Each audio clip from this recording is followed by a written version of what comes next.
It is Monday, August 1st here in Draft Shark Studios in Rochester, New York. Welcome to the podcast. I'm your host, Matt Schaff. With me, as always, is Jared Small. And Jared, we're in new digs today. It's going to have to, I got to get used to staring you in the face when I'm saying these things instead of staring into the camera on my computer and, pretending that I'm saying it to your face. I feel like we made it. Like we're big right? time now. We're in studio. It's August. It's, fantasy football draft season. Let's do it. Well, I'll probably try to keep the takes a little bit less controversial today since we are in studio physically and keep from fighting the first time. We'll save that because we've got all month that we're going to be doing this, and we're going to have Adam and Mike joining us. So definitely it'd be like a free-for-all format there. But today I think we'll keep it fairly mild, and we're going to talk injury stuff because, we'll get to the why for us in particular, but you get to this time of year and people just talk about injuries. They're like, yeah, Christian McCaffrey is great until he's out for the year in week 2. And you're like, that's a stupid take.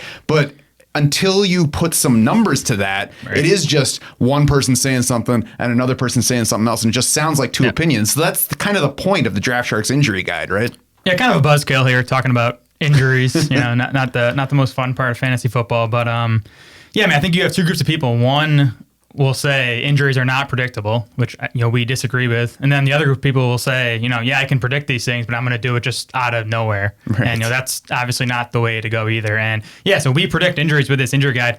They're not going to be perfect. Our player projections aren't not even close to perfect, but if these injury predictions can be any bit better than a random guess, then that's another edge that you have as a drafter over your competition. Yeah, and that's the point of all predictions. None of them will be perfect. So it's all about stacking. That's why analytics rule sports at this point. It's not that one method tells you perfectly what's going to happen because it's sports and there's always going to be, variations. So it's all about stacking on all these different probabilities to get as many advantages as you can built in to set yourself up to be able to take advantage of that luck. So we are talking injuries today because it's especially important in football, and we will get to specifically why by positions. But first, let's get into what the Draft Sharks injury guide is, what it does. We've had it there for several years now. It was Sports Injury Predictor. It's been wrapped into Draft Sharks now, but it's the same great data. It's the same algorithm powering everything. It's the most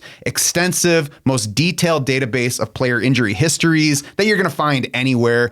It's collected by hand. It's not some computer screwing things up. It's people finding these injuries, entering them into a database. So we know, we find the reports, we put them in, we give as much information as we can on each injury. And you can find those histories. Just search any player injury history. You're going to find this database first because that's how good it is.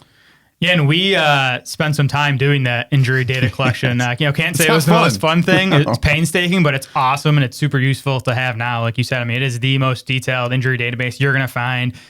We have obviously entire NFL injury histories. We have college injuries when possible. That's a little tougher because these colleges don't need to report on this stuff. A lower body. Yeah, exactly. So it's a little like hockey injury reports if you're familiar. I know Matt's not familiar with hockey stuff, but I thought they didn't get hurt. I thought they just kept playing, punched each other. They keep playing, yeah. And then, the level of detail we get to, obviously we have, it's not just this guy hurt his knee. It's, the type of injury, the severity of the injury, side of the body, which is surprisingly hard to find in a lot of cases. So we have that when possible, the date of the injury, date of return, whether the guy had surgery, when that surgery took place. So it's anything you could ask for as far as injury goes, it's here. You can find it in the injury guide database. That's just one of the things that I drive myself nuts with. It's like, okay, Derrick Henry broke his foot. I'm like, I'm pretty sure he's got 2 of those guys. Can we just say which foot it is? And then you go searching for it. You're like, Derrick Henry, left foot in parentheses, and all you find a sea of reports: his foot, his elbow, his arm.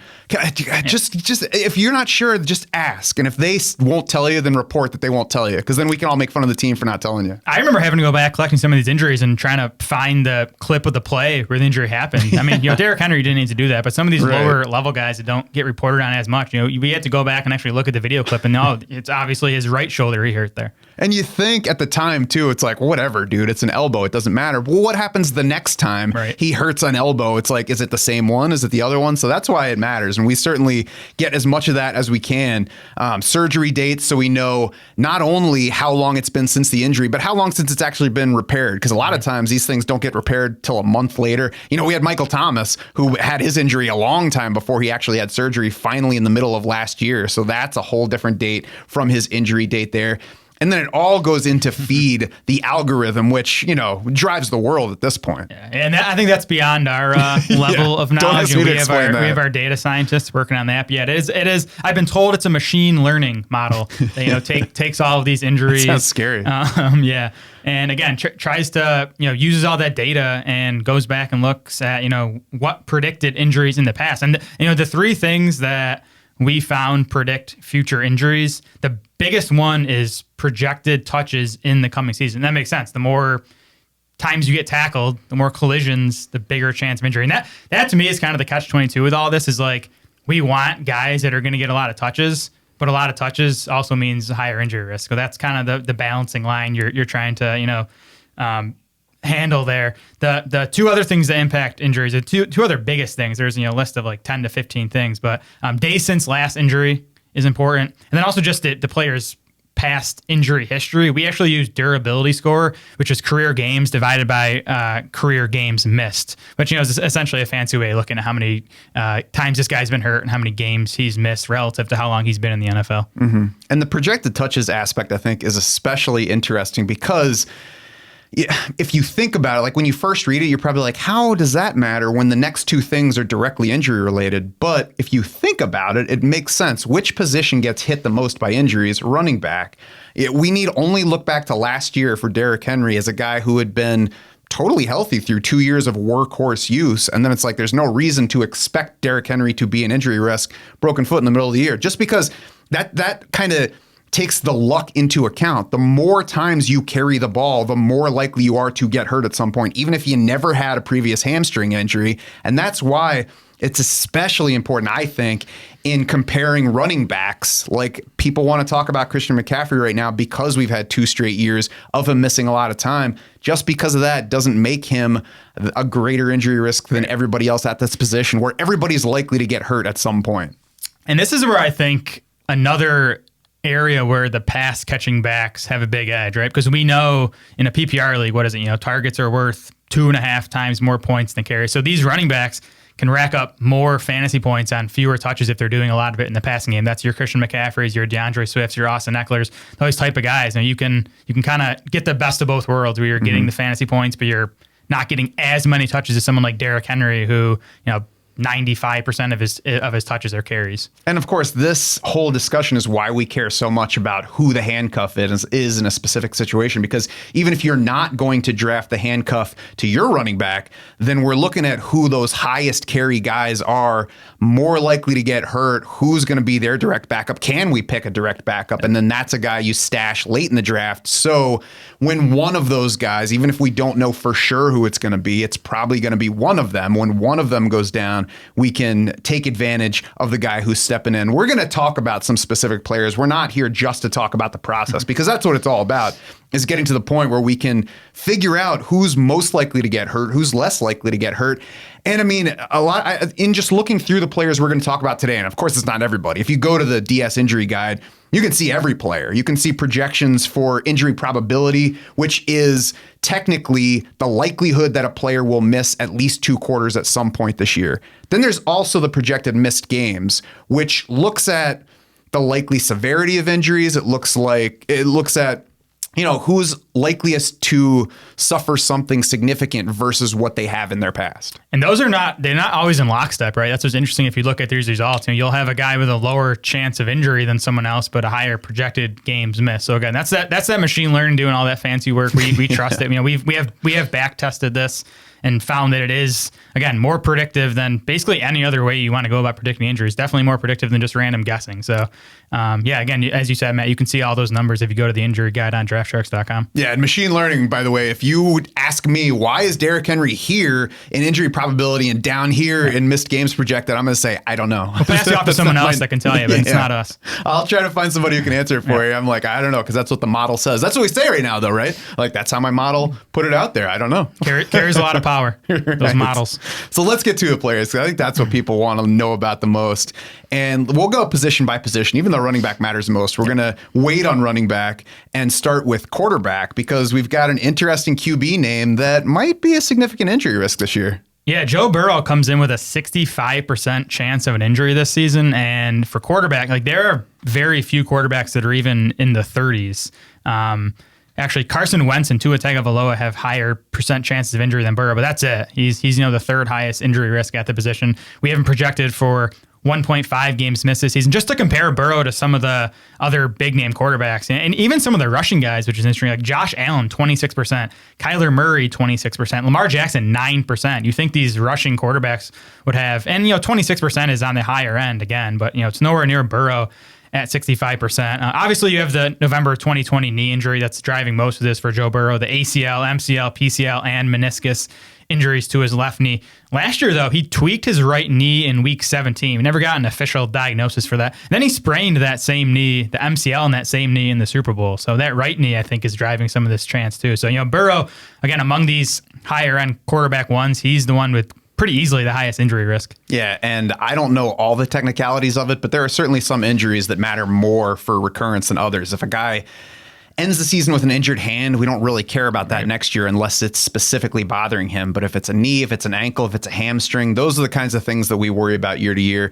Now, I will say I'm not overly worried about Joe Burrow here. Like you said, he's high for a quarterback. There are only 4 quarterbacks on the whole list that top 43%, I think it is, or maybe topped 45%. There you go. I put it in my notes for just that reason.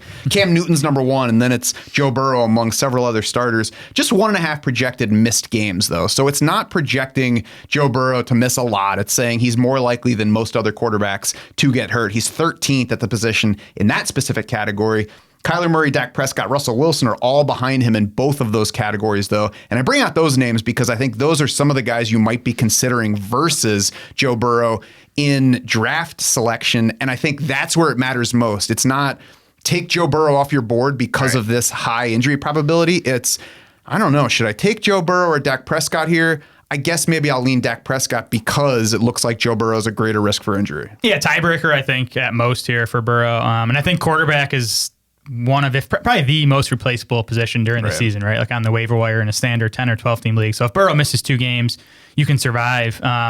This obviously impacts Jamar Chase and T. Higgins a little bit too. It's Brandon Allen as Cincinnati's backup. That's obviously a massive downgrade. He's got history with T. Higgins, though. He does, yeah. Well, he made 5 starts in place of Burrow in 2020 when Burrow suffered that knee injury. 185 yards and 1 touchdown per game, 6.5 yards per time. Obviously a massive downgrade. So again, we're not moving Chase or Higgins in our rankings because of it, but just something to keep in mind if you're, a toss up between Chase and Jefferson at 4 or 5, or, T. Higgins and Tyreek Hill.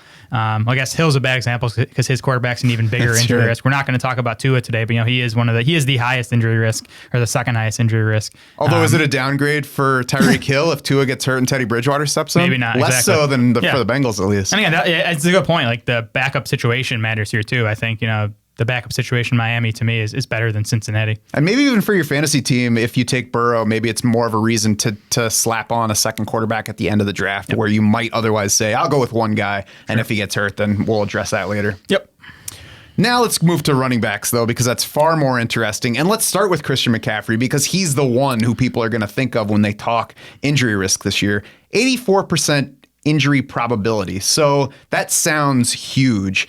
It is 22nd among all running backs, though. And again, that's the chance that a player misses 2+ quarters. So if you go and look at the running backs, most running backs are above 50% in chance of missing 2+ quarters because that's just the position.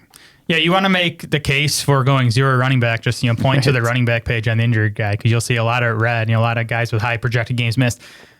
But yeah, McCaffrey, if you compare him to the other running backs going like in the first 2 rounds of fantasy drafts, McCaffrey has a lower chance of injury than Austin Eckler, Joe Mixon, Derrick Henry, Dalvin Cook, Leonard Fournette, DeAndre Swift, Aaron Jones. 2.2 projected games missed for Christian McCaffrey, lower than Austin Eckler, Saquon Barkley, Dalvin Cook, James Conner, DeAndre Swift, Aaron Jones. So our numbers are saying, yeah, this guy's an injury risk, but all running backs are. McCaffrey is not head and shoulders above the rest of these guys as far as risk goes heading into 2022. And the key takeaway for me is not, avoiding all those guys that turn up as higher injury risk, because obviously only a few people are going to get a shot at McCaffrey. It's that importance of projected touches, because what's the big difference between McCaffrey and these other guys? Well, 2 big differences, really. The recent injury history and the fact that he gets a lot fewer carries than other round one running backs. He's probably going to get 100 fewer carries than Jonathan Taylor if they both are healthy throughout the season. Same with Derrick Henry, probably same with Dalvin Cook, although I'm not sure we've seen a full healthy Dalvin Cook season to judge that. But that's the takeaway here, is those projected touches matter more than that recent injury history. And even if we just get granular, and this probably plays a smaller role in the calculation, but McCaffrey's injuries, even though he's had multiple lower body over the past 2 years, none of them have been direct recurrences. Nothing that he suffered last year was the same injury that he had the year before. Yeah, and the injury history is kind of heavy recently, but you look at his entire career, even going back to college, it's not compared to some of those guys. We have 6 documented injuries for Christian McCaffrey. That's not a huge number. It's the recency bias, the fact that he's missed so much time the last couple of years, which does matter in the injury prediction stuff. But for the better part of his football career, this guy's been healthy, and he's still only 26 years old. Yeah, and there is some luck involved in injury. There's some bad luck in when it occurs. It's not always going to, happen on a certain schedule. So he's had those injuries. Maybe he got him out of the way, and now he's ready to have a full healthy season this year. That's what we're hoping for. So if McCaffrey does go down, though, because there is still that 2.2 game projection, are you targeting anybody behind him in the Carolina backfield? I know we talked the division preview. You can listen to that whole episode, but since we're talking about it now. I'm not as of now. If we get a clear winner between Chuba Hubbard and D'Onta Foreman over the next month here, then maybe that guy's worth a pick at the very end of drafts. But you're probably looking at a committee. Hubbard was not very good in place of McCaffrey last year. They signed D'Onta Foreman. He got just a 1-year, $2 million deal. He was decent in Tennessee last year. He might be more of the early down between the tackles guy, and you might have Hubbard doing more of the pass catching stuff. But neither guy looks exciting for fantasy, even if McCaffrey's out. Yeah, and Foreman posted 300-yard games for the Titans after Derrick Henry went down last year, and then the Titans didn't bother trying to re-sign him. They let him walk. They replaced him with a third-day draft pick. He signed a small 1-year contract with Carolina, so I agree. I think this is a committee. I think if McCaffrey were to go down, they would bring in somebody else too, because neither Hubbard nor Foreman looks like a terrific pass catcher. Yeah, I mean, they're in trouble if McCaffrey goes down, as we saw last year. Derrick Henry is next up on the list, and he is projected as a very high injury risk. Now, let's look at the difference again between injury probability and projected missed games, because probability-wise, he's pretty high. Projected missed games, he's tied for 40th among running backs. So it looks like Derrick Henry, just by virtue of probably getting more than 300 carries if he stays healthy, is a good bet to miss some time here or there. That's not a shock based on what we've talked about so far. Yeah, that's the driving factor with Henry's projection. We have him for 315 carries in 16 games this season. So, that's projected touches is the biggest indicator, the biggest predictor of injury in the coming season. So that's what's getting Henry here. He has been relatively healthy throughout his football career. I mean, he had the broken foot last year, obviously. Broke his leg in 2013 as a freshman at Alabama. Those are his only really 2 serious injuries as a pro. So, it's nothing against you, Derek. It's just you're getting so many touches that makes you, a pretty high risk for injury, which we finally saw happen last year. And props to his legs for only breaking down every 8 years carrying that much weight around. Not bad. So with that projection for Derrick Henry, is that affecting your draft treatment of him at all? No, it's more his age and the fact that we saw some decline in efficiency that I'm kind of backing off him in round 1 of fantasy drafts. It's again it's 89% chance, but most of these running backs are up in the 80s. It doesn't stand well above the rest of these guys. And to me, this is another situation where there's not a true handcuff. Maybe it's Hassan Haskins. We'll kind of wait and see. I think the team probably would lean his way as the primary ball carrier, but Dontrell Hilliard was pretty good alongside D'Onta Foreman and would be in line for more receptions both before and after Henry went down. Yeah, Haskins is more in the Derrick Henry mold. He's a power rusher, 220 pounds, so he'd be the closer 1-for-1 replacement. It's going to be a committee like we said in Carolina. If Henry goes down, Haskins probably getting the early down stuff, Hilliard doing the pass catching work. If you are going to be scared off by injury somewhere in round 1, I think Dalvin Cook is probably the most likely guy to scare you off. And, you can, if you factor that in, you might want to take Dalvin Cook out of your round 1 consideration. He's tied for the highest probability of injury among all running backs and projected for 3.6 missed games, tied for 8th most at the position. So not only a good chance based on workload that he misses some time, but a good chance relative to others at the position because of the injury history he does bring that he misses significant time. Yeah, we talked about McCaffrey not having the recurring stuff. Dalvin Cook has the recurring stuff with his shoulder. So he has 12 total documented injuries on our injury guide, double that of McCaffrey. 5 of them are with his shoulder. He had shoulder injuries in 2014, 2016, 2019, and then, of course, last year he had the dislocated shoulder and the torn labrum in that shoulder. And he has the torn ACL back in 2017. So he has some serious stuff that, again, along with the fact that we do have him projected for quite a few touches per game this season, that's definitely elevating this injury risk. He is a guy that I am, pushing down my rankings a bit because of this injury risk. I do think it's, a tier above these other guys we've talked about so far. Yeah. Now, to be fair, if there were no injury risk here, he would probably be a top 6 pick. Yeah. So some of it is baked into where he's going in round 1. Obviously, there's still risk if you're looking at him because, especially in that second half, you're then weighing him against more receivers, Travis Kelce. So I think it's sensible if you just say, I'm not taking Dalvin Cook in round 1. Maybe you miss out on big points, but maybe you also avoid the injury when it comes. And, we talked about projected touches, days since last injury history, all those factors working against Dalvin Cook. Yeah, for sure. Then, of course, we have Alex Madison, the obvious handcuff here. Right. To me, he's the best handcuff in fantasy. Like Tony Pollard and A.J. Dillon could be awesome if Zeke and Aaron Jones go down. We've already seen Madison be a top 5 fantasy running back without Dalvin Cook. So that's the case to draft him. He's one of the people that is making people focus more on handcuffs than they really should because they're like, well, I'm going to take him because we've seen Dalvin Cook go down. Look what Alex Madison does. You're like, yeah, but that's one of the one situations where we know for sure what's happening if Dalvin Cook goes down. Talented dude, and they give him he gets a better role when Cook's out than Cook gets because Cook loses a little bit to Madison. Madison just soaks it all up when Cook misses time. Although some people say, watch out for Kenny Nwangwu this year. Maybe. We'll see. Yep. DeAndre Swift is next up on the list, tied for 16th in injury probability, projected for 2.7 missed games. What do you got on Swift? Yeah, I wanted to highlight him because I think this is maybe higher than people would think because he is a younger back.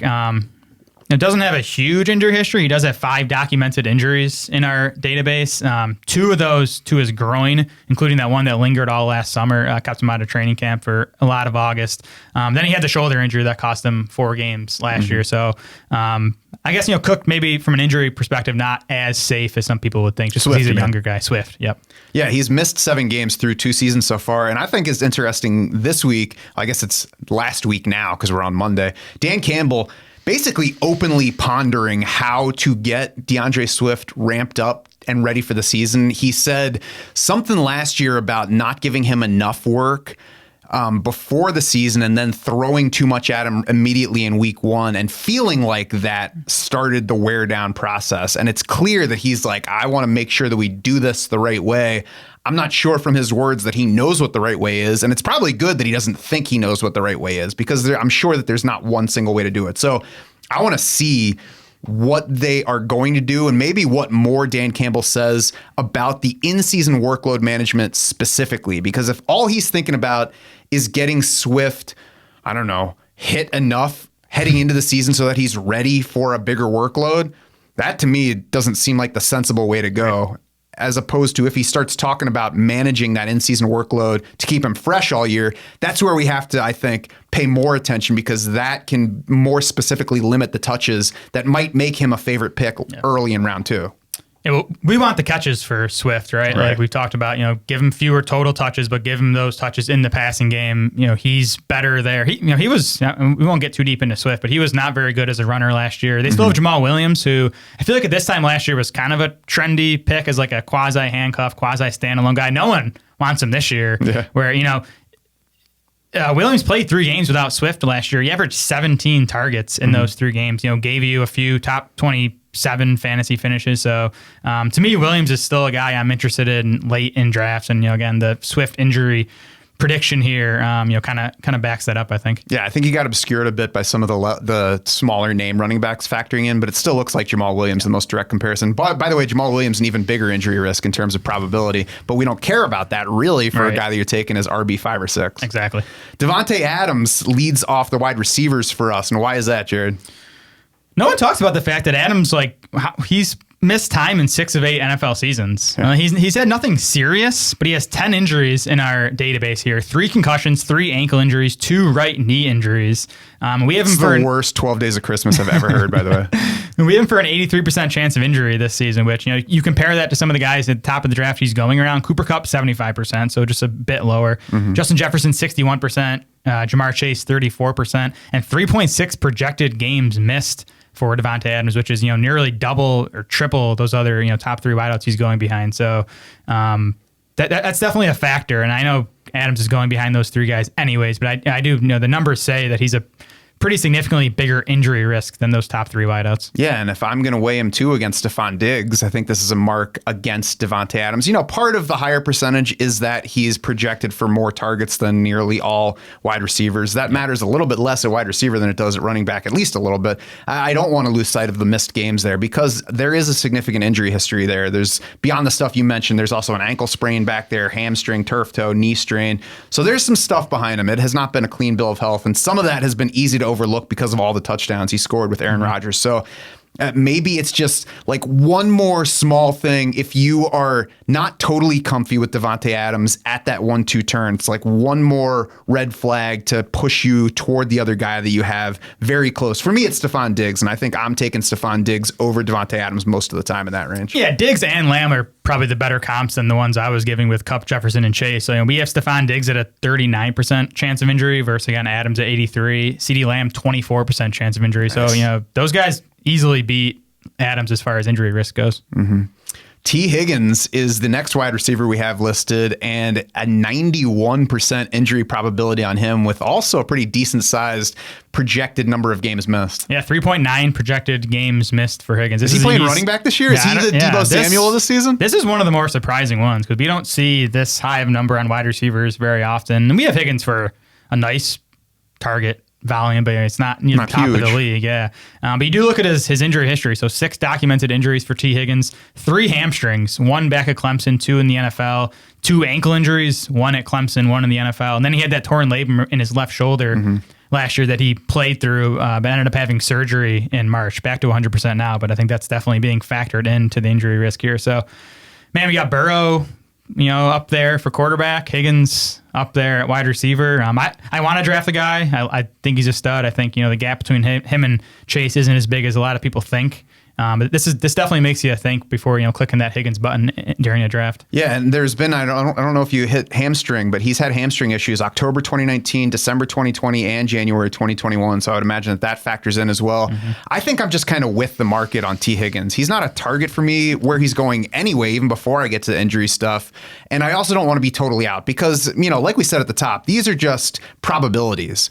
Even if it's 91%, that doesn't mean that he's definitely going to miss some time. And again, it's the probability of missing 2+ quarters. So Higgins could easily miss half a game and no other time. And that probability factor is correct in that case. And it doesn't actually impact your fantasy team beyond that 1 week. So, make sure to keep those factors in mind. Again, when you put it all together, I agree. It's just like if you're considering T. Higgins versus Tyreek Hill, maybe you go ahead with Tyreek Hill, especially because I think the ceiling is higher on Tyreek Hill between those two guys. Yeah, and to me, more than downgrading Higgins, this is a reason to maybe be more interested in Tyler Boyd than you were before. If Tyler Boyd's the number 2 receiver in this Bengals offense, and we did get 2 games of Boyd without Higgins last season early on, 4 catches, 36 yards, and a touchdown on 6 targets, 9 catches, 118 yards on 11 targets. Boyd's still a really good player. The concern is just volume playing behind Higgins and Chase. If Higgins goes down, Boyd's going to be someone you're going to want in your starting lineup every week. And yet, to be fair,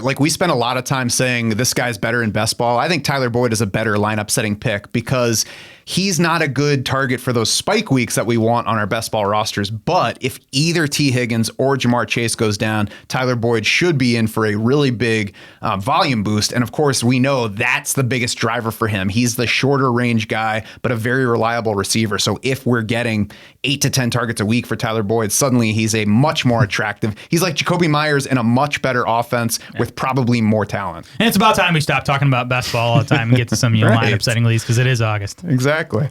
Mike Williams, speaking of best ball, is next on the list and looks maybe he's more risky than T. Higgins or maybe he's not, depending on the 2 projections we got here. Yeah, right. Again, this is where it's interesting. 93% chance of injury for Mike Williams, so a couple percentage points higher than T. Higgins, but just 2.9 projected games missed, so a full, fewer game missed than we have for T. Higgins. Williams' injury history is scary. A lot of it is with his back and neck. He had that, serious neck injury, a C6 vertebrae fracture in the 2015 season at Clemson.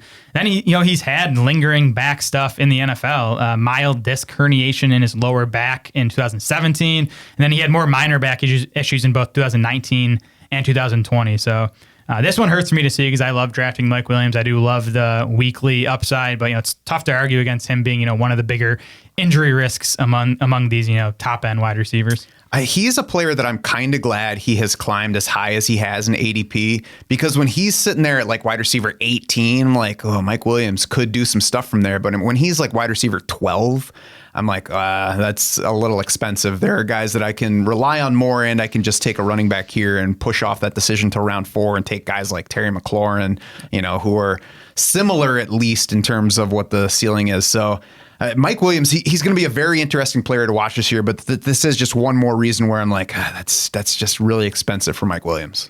I think Josh Palmer is a name we need to talk about here. And if we do expect Mike Williams to miss some time this season, it seems like Palmer has the number 3 wide receiver job pretty much locked up over Jalen Guyton. He had a nice spring, off to a nice start in training camp. I wonder, though, if he's the direct replacement for Mike Williams, who does a lot of that downfield stuff. Do the Chargers mix in Jalen Guyton a bit more because he has that speed if Williams misses time? So Palmer's a guy I like. Again, I want pieces of this Chargers offense. But I'd be curious just to see if Williams misses time, how big of a role boost does Josh Palmer get? Yeah, I think Palmer is interesting in a similar way to Tyler Boyd. I don't think that he would get as direct a target boost as Tyler Boyd would get in the case of an injury in Cincinnati, because I think it would get spread around a little bit, slightly more to Keenan Allen, a little bit more to Josh Palmer, a few targets to Jalen Guyton. I do think Jalen Guyton's more of the direct downfield replacement, but I don't think he's ever going to be a high target guy. He's going to be more like what MVS was for the Packers. And then, Gerald Everett there too, Austin Eckler. So, it'll be some diffusion of it, but I do think that Josh Palmer would be the most interesting of the non-Keenan Allen guys in that case. Yeah, plenty of weapons there where, I don't think we'd be projecting Palmer for a massive target share, but he'd still probably be someone that we're starting in, lineup setting fantasy leagues if Mike Williams misses time this season. Yeah, and again, makes more sense to me as a later round lineup setting pick than he does for best ball, because I don't think he's had the spike weeks to be better than the guys that he's going around. I don't have those ADPs in front of me at the moment, but like if I can take Josh Palmer or wait 2 rounds and take William Fuller, I mean, there's no comparison in terms of ceiling. Is Fuller ever gonna, he's gonna sign with the Chargers, and then this whole conversation about Palmer would be moot. That'd be awesome. That's it for wide receivers. So we've got 2 tight ends to wrap up the specific players, and the first tight end's probably not going to surprise anybody. Yeah, George Kittle. Our numbers agree with what you probably think, that he's one of, if not the biggest injury risk. He's definitely the biggest injury risk among the high end tight ends in fantasy drafts. So 92% chance of injury for George Kittle. By comparison, Travis Kelce, 42%, Mark Andrews, 35%, Kyle Pitts up at 73%. We're not going to talk about him. Maybe we should have, because that's kind of interesting. Darren Waller, 41%, 3.1 projected games missed for George Kittle. And again, he's missed 14 games through 5 NFL seasons, long injury history, 10 documented injuries in our guide. So no surprise here, but I guess just confirmation that Kittle is, the biggest injury risk among these elite fantasy tight ends. And of course, his play style is not going to help anything, because he doesn't know how to not go hard after it. I will say he at least gets a 5 in durability rating that you talked about earlier. So that's as high as our rating system goes in that category. And that's basically the ability of a player to play through minor injuries. So it's significant for George Kittle to come off the field for it. That's been the indication from Kyle Shanahan too. He's like, we got to keep him from practicing today, because if it's up to him, he's never going to leave the field. That's almost the worst, though, when the guys are playing through injuries. At least if they're inactive, the decision's made for you. It's like when Kittle's playing through a questionable tag after missing practice all week. That's always a tough call in fantasy lineups. I think that all of the minor red flags on George Kittle are already kind of built into where he's going. Like, if everything were the same for him as it had been before this season, he would be the tight end 3 or 4. He's consistently tight end 5 and can even drop behind some other guys. And, even just looking at the tight ends in order, he's a little bit farther back from the group ahead of him. So I think it's built in some. If you don't want Kittle, that's okay. And you can see by our rankings, we're not high on Kittle versus where everybody else is. I think maybe the most significant thing for me in looking at the injury risk for Kittle is a boost to Ayuk, because Brandon Ayuk is going far enough down the wide receiver ADP that it's okay to even reach past what the rankings say. And if Kittle were to go down, it's a target boost for him. And Deebo Samuel is going too early for it to be a boost for him. So that's the one takeaway. It doesn't make me target Brandon Ayuk specifically, but it makes me slightly more interested. That's the upside case for all three of these Niners guys, because they're all big talents. Our concern with all of them is just they're all big talents. They all are going to demand targets, and this is going to be one of the run-heaviest offenses in the NFL with potentially questionable quarterback play from Trey Lance. But if any one of these three guys gets hurt, then I think the other two guys get big boosts. We saw it last year, Deebo Samuel, 29 targets in 3 games without George Kittle. Brandon Ayuk was still in the doghouse at that point, but we can look back to 2020. He played 4 games without Kittle over the second half of the season. I think Deebo missed some of these games too, but Ayuk had 52 targets in those 4 games. So, it's a concentrated passing game with these 3. If it goes down to 2, then these guys become a lot easier to trust in fantasy lineups, and the ceilings get a whole lot higher. Yeah, and so when you're looking at a group like that, the guy who's going well behind the others, it's like, well, there's just not a whole lot of risk to taking a shot. Because if he doesn't pan out, then it's not killing me from that range. And mixed signals on Ayuk in training camp so far. Grant Cohn told us it hasn't been pretty. There's been some other Niners insiders who have said he's played well. So that's kind of Ayuk's career in a nutshell, I think, though. That's what it sounds like. If you take everything in, it sounds like everybody sees him and they're like, this guy could be really good. The question is if he's ready to let himself be really good. That's a huge red flag on somebody, but it also means that if the light finally goes on, then you could get a breakout type of season. Yeah, and like you said, you can accept that red flag when he's going, wide receiver 42 or whatever he is. Right. One more tight end, and just to round things out on an exciting note, TJ Hockenson, because I think everybody gets fired up when you start talking TJ Hockenson, especially hairdressers. 74% injury probability. That's still kind of high for tight end, but it's not super high versus other guys around him. So, Jared, is it something to maybe not worry about where we thought we might have needed to?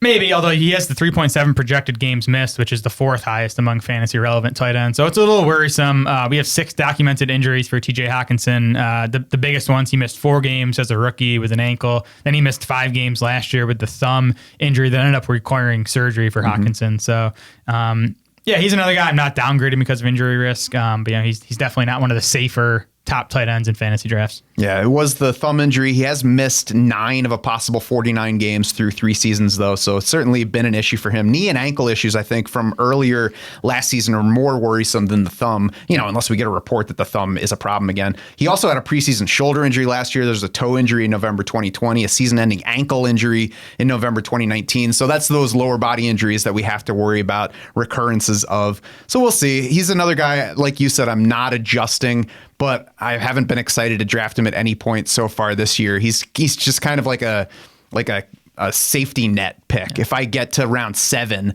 and I don't like anything that's on the board and I don't have a tight end yet, I'm like, all right, fine, I'll take TJ Hockenson. Yeah, Dallas Goedert significantly lower in both chance of injury and projected games missed, so I'm happy to see that. And I think the Hockenson injury risk is maybe a slight mark in favor of Amon-Ra St. Brown. I think he and Hockenson operate in the same areas of the field. That's, I think one of the concerns with St. Brown this season is that he did a lot of that damage last year without TJ Hockenson. What does that target tree look like with both those guys on the field? Yeah, you combine the injury risk on Hockenson, injury risk on DeAndre Swift, who's another short range receiver, and the falling ADP on Amon-Ra St. Brown, at least falling from the beginning of draft season, not necessarily currently falling. I think he has gotten more interesting than he was early in the year when he was in low wide receiver 2 territory. For sure, I agree.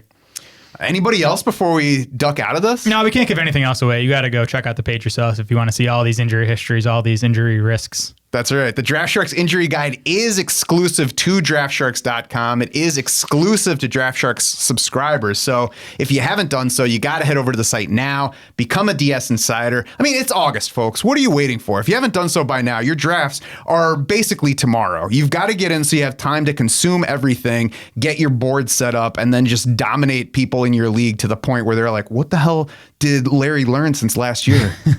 Rankings are updated, for the Deshaun Watson news. I moved Isaiah Pacheco up the rankings last night for some buzz on him. He might be working his way into the number 2 spot on that depth chart. So, Again, you're not going to find more updated rankings. Whenever your draft is, you can be sure that the draft war room is going to be ready for you. And even though Pacheco is not somebody that I knew about or liked heading into the NFL draft, I'm glad to have another name in there so I don't have to just be like, yeah, I don't like Jerick McKinnon because he's not that good. I actually have somebody else who I can say it might be that guy instead of Jerick McKinnon. Anything that keeps us off of Ronald Jones. That's right. For Jared Smola and the rest of the Draft Sharks crew, I'm Matt Schauf saying thanks so much for swimming with us.